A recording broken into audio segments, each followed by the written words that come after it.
Viral di media sosial video yang menampilkan kondisi wahana Atlantis Ancol dengan air kolam renang yang terlihat keruh. Corporate Communication Taman Impian Jaya Ancol Rika Lestari memberikan penjelasan terkait hal tersebut. Dapat kami sampaikan bahwa warna keruh pada air tersebut karena memang belum dilakukannya treatment khusus seperti layaknya kolam renang pada umumnya, jelas Rika saat dihubungi Kompas.com. Jumat tanggal 16 April tahun 2021.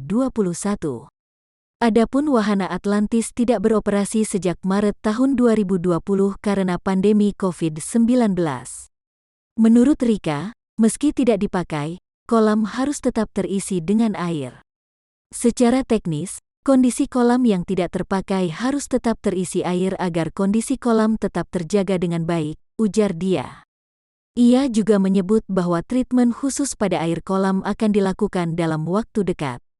Rika menegaskan, meskipun belum beroperasi, seluruh wahana permainan air Atlantis Ancol masih terpelihara dengan baik dan tetap terawat.